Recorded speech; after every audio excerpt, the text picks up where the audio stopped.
একদিন সকালে ঘুম থেকে ওঠার পর তুমি জানতে পারলে তুমি পৃথিবী থেকে 5 কোটি কিলোমিটার দূরে মঙ্গল গ্রহে আটকে গেছো। তোমার সহকর্মীরা তোমাকে সেখানেই রেখে পৃথিবীর দিকে ফিরে গেছে, আর এই মুহূর্তে তোমার কাছে অক্সিজেন ও খাবার সবকিছুই লিমিটেড। কিছু সময় পর সেগুলোও শেষ হয়ে যাবে। Hi guys, this is Rana Islam Rahat from বনপোকার গল্প। বলছিলাম 2015 সালে মুক্তি পাওয়া মার্শিয়ান সিনেমাটির কথা, যেখানে একজন নভোচারী মঙ্গল গ্রহে 531 দিনের জন্য আটকে গিয়েছিল, কিন্তু পৃথিবীতে তার ফিরে আসার কোনো পথই ছিল না। তো চলুন দেখা যাক কিভাবে এই ব্যক্তিটি মঙ্গল গ্রহ থেকে পৃথিবীতে ফিরে আসে।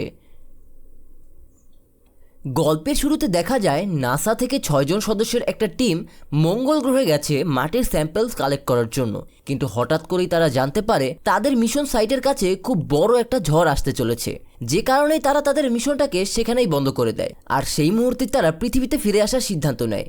এবার তারা যতক্ষণে তাদের বেস ক্যাম্প ছেড়ে ফ্লাইং অবজেক্টের কাছে পৌঁছাচ্ছিল, ততক্ষণে সেই ঝড় চলে এসেছে। এই টিমের একজন সদস্য ছিল যার নাম মার্ক। ঝড়ের মধ্যে একটা অ্যান্টেনা উড়ে এসে তার গায়ে লাগে আর তাকে দূরে উড়িয়ে নিয়ে চলে যায়। এখন ওদের টিমের ক্যাপ্টেন আর বাকি টিম মেম্বাররা ওকে অনেক খোঁজাখুঁজি করে, কিন্তু ওর সাথে কোনোভাবে যোগাযোগ করা সম্ভব হয় না। আর প্রচণ্ড ঝড়ের মধ্যে টিম মেম্বাররাও কোনো কিছু দেখতে পাচ্ছিল না। অনেকক্ষণ চেষ্টা করার পরও মার্ককে ওখানে খুঁজে না পাওয়ার জন্য তার টিম মেম্বাররা মনে করে সে মারা গেছে, আর সেজন্যই মার্ককে ছাড়াই তারা ওখান থেকে ফিরে আসে। কিন্তু পরের দিন সকালবেলা ঝড় শান্ত হলে দেখা যায় মার্ক তখনও ওখানেই বেঁচে রয়েছে। আগের দিন রাতের ঝড়ের মধ্যে তার গায়ে অ্যান্টেনা লাগার কারণে সে অজ্ঞান হয়ে গিয়েছিল, আর তখনই ওই অ্যান্টেনার একটা অংশ তার শরীর ভেদ করে পেটের মধ্যে ঢুকে গিয়েছিল, যে কারণে জ্ঞান ফেরার পর সে প্রচণ্ড ব্যথা পাচ্ছিল। এবার মার্ক অনেক কষ্ট করে তার নিজের ক্যাম্পে ফিরে আসে। এরপর সে নিজের পেট থেকে সেই লোহার টুকরোটাকে বের করার জন্য নিজেই একটা ছোটোখাটো অপারেশন করে নেয়। এরপর কিছুটা স্বাভাবিক হওয়ার পর সে খেয়াল করে এই মঙ্গল গ্রহে পুরোপুরি একা আটকে গিয়েছে, আর এখন সে চাইলেও নাসার সাথে কোনোভাবে যোগাযোগ করতে পারবে না, কারণ যোগাযোগ করার সমস্ত অ্যান্টেনাগুলো আগের দিন রাতে ঝড়ের মধ্যেই ভেঙে গিয়েছে। এবার মার্ক হিসাব করে দেখে তার কাছে 6 জন মানুষের টোটাল 68 দিনের খাবার মজুদ ছিল। এবার সেই খাবারগুলো সে যদি একা খায় তাহলে তার 403 দিন চলে যাবে। তার কাছে ওয়াটার রিফ্রাইমার আর অক্সিজেনারেটরও ছিল, যেটা সাহায্যে তার পানি ও অক্সিজেনের প্রবলেমটাও সলভ হয়ে গিয়েছিল। কিন্তু সে তো আর এই মঙ্গল গ্রহে থেকে যেতে পারবে না। পৃথিবীতে ফিরে যাওয়ার জন্য মার্কের কাছে একটাই উপায় ছিল, আর সেটা হলো নাসার পরবর্তী মিশন এরিস 4, যেটা আজ থেকে 4 বছর পরে হতে চলেছে। মানে মঙ্গল গ্রহ থেকে পৃথিবীতে ফিরে যেতে হলে নাসার পরবর্তী মিশনের জন্য মার্ককে 4 বছর ধরে এখানেই অপেক্ষা করতে হবে। কিন্তু এখন সমস্যা হলো মার্কের কাছে যতটা খাবার রয়েছে সেটার সাহায্যে 4 বছর বেঁচে থাকা একেবারেই অসম্ভব। তো কয়েকদিন চিন্তাভাবনা করার পর মার্ক এই খাবারের সমস্যার সমাধানটা খুঁজে পায়। যেহেতু সে একজন বোটানিস্ট ছিল, তাই তার চাষাবাদ সম্পর্কে অনেক ভালো আইডিয়া ছিল। এবার সে নিজের ক্যাম্পের একটা সাইডে আলাদা করে চেম্বার বানায়। সেখানে সে মঙ্গল গ্রহের মাটির সঙ্গে নিজেদের মলমূত্র মিশিয়ে দেয়, আর সেখানেই আলু চাষ করতে শুরু করে। কিন্তু সমস্যা হলো চাষবাস করতে গেলে অনেক পরিমাণ পানির প্রয়োজন, আর তার কাছে কোনো অতিরিক্ত পানি ছিল না। এখন এই পানির সমস্যা সমাধানের জন্য মার্ক তার রকেটের তেল আর হাইড্রোজেন বের করে নেয় এবং তার মধ্যে অক্সিজেন মিশিয়ে সেখানে পানি তৈরি করার চেষ্টা করে। প্রথম কয়েকবার ব্যর্থ চেষ্টার পর মার্ক অবশেষে সেখানে পানি তৈরি করতে সক্ষম হয়। এরপর চাষাবাদ শুরু করার বেশ কিছুদিন পর মার্ক লক্ষ্য করে ওখানে ছোট্ট একটা আলুর গাছ জন্মেছে, যেটা দেখে সে প্রচণ্ড খুশি হয়, কেননা এই প্রথমবারই পৃথিবীর বাইরে কোনো একটা উদ্ভিদের জন্ম হলো। অন্যদিকে পৃথিবীতে দেখা যায় নাসার তরফ থেকে মার্ককে মৃত ঘোষণা করা হয়েছে, বাট মার্ক তো এখনো মঙ্গল গ্রহে সার্ভাইভ করছে। এসব ঘটনার কিছুদিন পর নাসার মার্স মিশনের ডিরেক্টর উইলসন স্যাটেলাইটের সাহায্যে মঙ্গল গ্রহের বেশ কয়েকটা জায়গা পরীক্ষা করে দেখছিল, আর এগুলো করার সময় ওরা জানতে পারে যে মার্ক এখনো মঙ্গল গ্রহে বেঁচে রয়েছে, যেটা দেখার পর তারা বিশ্বাসই করতে পারছিল না। আর সাথে সাথেই ওরা প্ল্যান করতে শুরু করে কিভাবে তারা মার্ককে পৃথিবীতে ফিরিয়ে আনবে। এবার নাসার সিনিয়ররা ডিসিশন নেয় যে যেহেতু নাসার পরবর্তী মার্স মিশনের জন্য এখনো 4 বছর সময় লেগে যাবে, তাই মার্ককে ততদিন বাঁচিয়ে রাখার জন্য ওরা ছোটখাটো একটা রকেটের সাহায্যে তার কাছে খাবার পৌঁছে দেবে, যাতে নাসার পরবর্তী মিশন পর্যন্ত মার্ক সেখানে ভালোভাবে বেঁচে থাকতে পারে। কিন্তু সমস্যা হলো এই কাজের জন্য রকেটটা বানাতেই টাইম লেগে যাবে 3 মাস, আর সেটাকে মঙ্গল গ্রহে পাঠাতে টাইম লাগবে আরও 9 মাস। তার মানে হলো অলমোস্ট 1 বছর সময় পার হয়ে যাবে এই খাবার পাঠাতে। অন্যদিকে মঙ্গল গ্রহে মার্কের আলু চাষ করার 48তম দিন দেখা যায়। সেখানে বেশ ভালোই ফসল হয়েছে, কিন্তু মার্ক এখানে যাই করুক না কেন দ্রুত পৃথিবীতে যোগাযোগ করতে না পারলে এখানে টিকে থাকা একেবারেই অসম্ভব। এর কয়েকদিন পরই মার্ক ওখান থেকে একটা ছোট স্যাটেলাইট খুঁজে বার করে, যার নাম পাথফাইন্ডার। এটাকে 1997 সালে এখানেই পাঠানো হয়েছিল, কিন্তু কিছু যান্ত্রিক সমস্যার কারণে নাসার সাথে এটার যোগাযোগ বিচ্ছিন্ন হয়ে যায়। পাথফাইন্ডারের কাজ ছিল মঙ্গল গ্রহ থেকে ছবি তুলে পৃথিবীতে পাঠানো। অনেক চেষ্টার পর পাথফাইন্ডার মেশিনটাকে মার্ক পুরোপুরি ঠিক করে তোলে। অন্যদিকে নাসা স্যাটেলাইটের সাহায্যে মার্কের উপর সবসময় নজর রেখে যাচ্ছিল। স্যাটেলাইটের দেখার পর নাসা বুঝতে পারে মার্ক পাথফাইন্ডারের সাহায্যে তাদের সাথে যোগাযোগ করার চেষ্টা করছে। এটা দেখার পরই উইলসন এখান থেকে ক্যালিফোর্নিয়া চলে যায়। আর ওখানে পৌঁছানোর পর যারা 1997 সালে পাথফাইন্ডার মিশনে কাজ করেছিল উনি তাদের প্রত্যেকের সাথেই দেখা করে আর পাথফাইন্ডারের পুরনো সেটআপটাকে আবারও অ্যাক্টিভেট করে, যাতে মার্ক মঙ্গল গ্রহ থেকে তাদের কাছে যে মেসেজটা পাঠাবে সেটা তারা দেখতে পায়। যেহেতু পাথফাইন্ডার মেশিনটা অনেক পুরনো ছিল, সেজন্যই তাদের মধ্যে শুধু হ্যাঁ আর না এর মধ্যে কথা চলছিল। নিজেদের মধ্যে এই ছোট্ট মেসেজ আদান প্রদান করতেও তাদের অনেক বেশি সময় চলে যাচ্ছিল। এবার এরকম কমপ্লিকেটেড ভাবে কথা বলতে বলতে নাসা মার্ককে একটা হ্যাকিং কোড পাঠায়, যেটা দিয়ে ও একটা কম্পিউটার হ্যাক করে, যার ফলে এখন নাসার সাথে ও টেক্সট ও মেইলের মাধ্যমেও কথা বলতে পারে। অন্যদিকে নাসার তরফ থেকে মার্কের বাকি টিম মেম্বারদেরকে জানানো হয় যে মার্ক এখনও মঙ্গল গ্রহে বেঁচে রয়েছে। এটা জানার পরই ওই টিমের প্রত্যেক মেম্বারই খুবই হতাশ হয়ে যায়, কেননা তারাই তো মার্ককে মৃত ভেবে সেই মঙ্গল গ্রহে ফেলে রেখে এসেছে, আর এখন তাদের জন্যই মার্ক মৃত্যুর সাথে লড়াই করছে। এসব ঘটনার বেশ কয়েকদিন পর অবধি সবকিছুই ঠিকঠাকই চলছিল। হঠাৎ একদিন যান্ত্রিক সমস্যার কারণে মার্কের ক্যাম্পের একটা অংশে বিস্ফোরণ ঘটে। সেখান থেকে মার্ক কোনো রকমে বেঁচে গেলেও ওর চাষ করা ফসলগুলো কোনো মতেই বাঁচানো সম্ভব হয় না। এই বিস্ফোরণের জন্য ওর ফসল এবং সেই ফসলের পরিবেশটা পুরোপুরি নষ্ট হয়ে যায়, যে কারণে ওখান থেকে আর কোনো মতেই চাষবাস করা সম্ভব হয় না। এবার নিজের থাকার জন্য মার্ক ক্যাম্পের বাকি অংশটাকে মেরামত করে এবং হিসাব করে দেখা যায় যে বিস্ফোরণের আগ অবধি মার্কের কাছে যেই খাবার ছিল সেটার সাহায্যে সে 868 দিন পর্যন্ত বেঁচে থাকতে পারত, কিন্তু বিস্ফোরণের কারণে খাবারগুলো নষ্ট হয়ে যাওয়ায় সে আর মাত্র 609 দিনে বেঁচে থাকতে পারবে। যে কারণে নাসাকে এখন আরও তাড়াতাড়ি কাজ করতে হবে মার্কের কাছে খাবার পৌঁছানোর জন্য। নাসা মার্ককে নির্দেশ দেয় যে যে খাবারগুলো সে আগে একদিনে খেত এখন সেই খাবারই তাকে 3 দিন ধরে খেতে হবে, যাতে সে সাহায্য পৌঁছানোর আগ পর্যন্ত বেঁচে থাকতে পারে। এদিকে যেই রকেটে করে মার্কের কাছে খাবার পৌঁছানোর কথা ছিল, সময় বাঁচানোর জন্য ওই রকেটটার টেস্টিং পিরিয়ডটাকে পুরোপুরি বাদ দিয়ে দেওয়া হয়, যার মানে হলো রকেট লঞ্চ করার আগে তার কোনো পরীক্ষাই করে দেখা হয় না। নাসা এই সিদ্ধান্তটা এই জন্যই নিয়েছিল যে যাতে কম সময়ের মধ্যেই ওরা খাবার পৌঁছে দিতে পারে।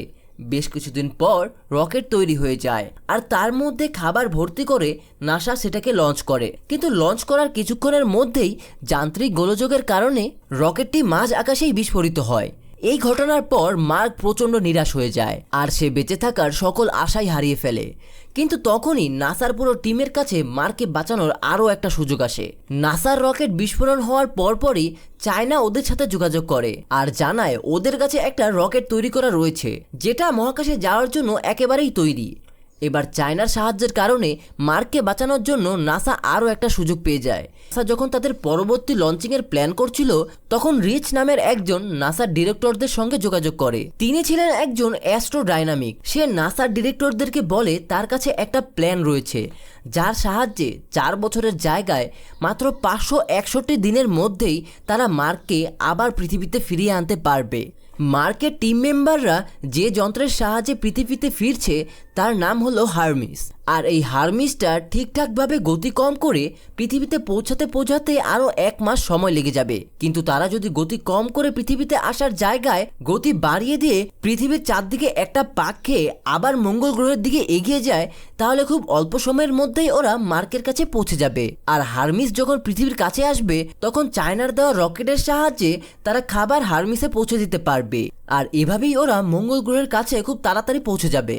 কিন্তু তারা মঙ্গল গ্রহে ল্যান্ড করবে না, কারণ ওরা যদি ওখানে ল্যান্ড করে তাহলে ওদের হারমিসের অনেকটা তেল নষ্ট হয়ে যাবে, যার কারণে ওরা আর কখনোই পৃথিবীতে ফিরতে পারবে না।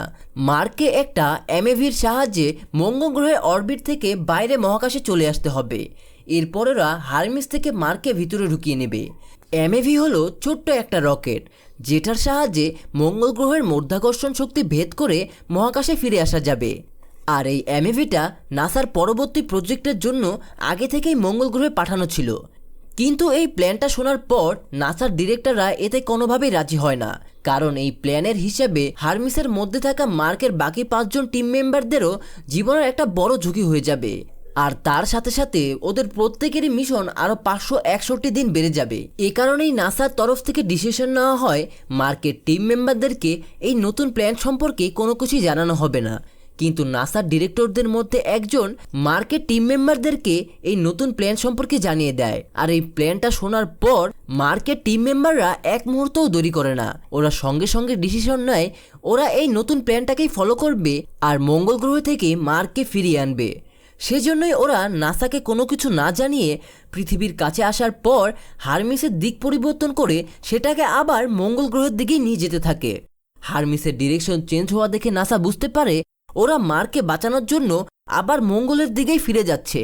যে কারণে পৃথিবীতে কাছে আসার পর নাসা চায়নার দেওয়া রকেটের সাহায্যে তাদের কাছে অতিরিক্ত খাবার পৌঁছে দেয়। খাবারগুলো রিসিভ করার পর ওরা আবার মঙ্গলের দিকে যাত্রা শুরু করে। এরপর দেখা যায় ঘটনার আরও 7 মাস পেরিয়ে গেছে। কম খাবার কারণে মার্ক এখন অনেক শুকিয়ে গিয়েছে। তবে এখন মার্ককে নিজের ক্যাম্প ছেড়ে নাসার পরবর্তী মিশন সাইটের দিকে এগোতে হবে, কেননা সেখানেই তো এমএভি রাখা ছিল। নতুন জায়গায় পৌঁছাতে মার্কের অনেক দিন সময় লেগে যায়, কারণ জায়গাটা সেখান থেকে প্রায় 3000 কিলোমিটার দূরে ছিল। মার্কের কাছে একটা গাড়ি ছিল যেটা প্রতিদিন 70 কিলোমিটারের বেশি যেতে পারতো না, কেননা গাড়ির ব্যাটারিগুলোকে বারবার চার্জ করতে হতো। এভাবেই মার্ক প্রতি রাতে 4 ঘন্টা করে গাড়ি চালাতো আর দিনের বেলা 13 ঘন্টা সোলার প্যানেলের সাহায্যে ব্যাটারিগুলোকে চার্জ করত। এভাবেই আস্তে আস্তে মার্ক নাসার সেই মিশন সাইটের কাছে পৌঁছে যায়। কিন্তু এখানে আসার পর আরও একটা বড় সমস্যা দেখা দেয়। যেই এমএভির সাহায্যে সে মঙ্গল গ্রহের বাইরে যাবে সেটার ওজন অনেক বেশি ছিল। এত বেশি ওজন হলে এমএভিটা তাকে নিয়ে মঙ্গল গ্রহের বাইরে পৌঁছাতে পারবে না, যে কারণেই এখন তাকে এটার ভিতরের সকল অদরকারি জিনিসগুলোকে ফেলে দিতে হবে। মানে এক্সট্রা চেয়ার, কন্ট্রোলার, জানালা, দরজা, এমনকি উপরের যে ছাদ ছিল সেটাকেও ফেলে দিতে হয়। কিন্তু এত কিছু ফেলে দেবার কারণে এই যন্ত্রটা যখন মহাকাশে যাবে তখন এতে নিরাপত্তার কোনো বিষয় থাকবে না। মানে হলো মার্কের জীবনের অনেক বড় একটা ঝুঁকি থেকে যাবে। মাঝ আকাশে এটা ব্লাস্ট হয়ে সে মারাও যেতে পারে। যেহেতু ওজন কমানোর জন্য এমএভির কন্ট্রোলারটাকে খুলে ফেলা হয়েছে, তাই মার্ক এখন নিজে থেকে এই এমএভিটা কন্ট্রোল করতে পারবে না। এ কারণেই মার্কের একজন টিম মেম্বার হারমিসের মধ্যে থেকে এটাকে কন্ট্রোল করবে। এবার চলে আসে সেই অন্তিম দিন। মার্কের টিম হারনিসে করে মঙ্গল গ্রহের একেবারেই কাছে চলে এসেছে। এই পুরো উদ্ধার অভিযানটাকে পৃথিবীতে সরাসরি সম্প্রচার করা হচ্ছিল। পুরো পৃথিবীর মানুষ মার্কের জন্য দোয়া করছিল। মার্ক সেই লাইটওয়েট এমএভির সাহায্যে মঙ্গল গ্রহে অরবিট ছেড়ে মহাকাশে পৌঁছে যায়। কিন্তু মহাকাশে আসার পর দেখা যায় তার থেকে হারনিসের স্পিড অনেক বেশি ছিল। এখন যদি হারনিসের গতি কমানো না হয় তাহলে মার্ক কখনোই হারমিসে পৌঁছাতে পারবে না। সেজন্যই হারমিসের ক্যাপ্টেন সিদ্ধান্ত নেয় তারা হারমিসের সামনের দিকে ছোট্টখাট্ট একটা ব্লাস্ট করবে, আর এতে করে হারমিসের গতি কমে যাবে। ঠিক তেমনই করা হয়। তারা একটা ছোট্ট বোমা বানিয়ে হারমিসের সামনের একটা অংশে বিস্ফোরণ ঘটায়, আর এ কারণেই হারমিসের স্পিড অনেকটাই কমে আসে। আর অবশেষে তারা দূর থেকে মার্ককে দেখতে পায়। এবার মার্ককে ধরার জন্য ওই টিমের ক্যাপ্টেন একটা ফ্লাইং চেয়ারে করে মহাকাশে বেরিয়ে পড়ে। কিন্তু একটা সময় তার চেয়ারের বাঁধা দড়িও শেষ হয়ে যায় আর সে মার্কের দিকে যেতে পারে না। তখনও মার্ক তাদের থেকে অনেকটাই দূরে ছিল। তবে এবার মার্ক নিজের জীবনের সবচাইতে বড় ঝুঁকিটাই নেয়। সে নিজের স্পেস স্যুটে হাতের কাছে একটা ফুটো করে দেয়, আর সেই ফুটোর সাহায্যে দ্রুত সকল অক্সিজেন বেরিয়ে যেতে থাকে। আর বেরিয়ে যাওয়া অক্সিজেনের মাধ্যমে যে বেগের সৃষ্টি হয় তা ব্যবহার করে সে ক্যাপ্টেনের দিকে যেতে ধরে। এখন সে যদি মার্ককে ধরতে না পারে তাহলে মার্ক এই অদূর মহাকাশে হারিয়ে যাবে। উড়তে উড়তে কোনো মতে সে ক্যাপ্টেনের কাছে এসে পৌঁছায়, কিন্তু নিজের গতি অনেক বেশি হওয়ার কারণে ক্যাপ্টেন তাকে ধরতে পারে না। সে ক্যাপ্টেনের হাত থেকে ছুটে বেরিয়ে যায়, আর মনে হতে থাকে মার্ক এই মহাকাশেই হারিয়ে যাবে। তবে সৌভাগ্যক্রমে চেয়ারের সাথে বাঁধা দড়িতে সে কোনো মতে আটকে যায়, আর এরপর অনেক কষ্ট ও আত্মত্যাগের পর মার্ক অবশেষে তার টিমমেটদের কাছে ফিরে আসে। আর এই খবরটা পাওয়ার পর নাসার সাথে পুরো পৃথিবীর মানুষ অনেক খুশি হয়ে যায়। তারা একসাথে আনন্দ উৎসব করতে থাকে। আর অবশেষে মার্ক সহ তার পুরো টিম আবারও পৃথিবীতে ফিরে আসে। কিন্তু আপনারা যদি জানতে চান মহাকাশের এক ঘূর্ণিঝড়ের প্রবলে পড়ে একা এক নভোচারী কোনো মহাকাশযান ছাড়াই কিভাবে পৃথিবীতে ফিরে আসলো, তাহলে পাশে আসা এই ভিডিওটিতে ক্লিক করুন।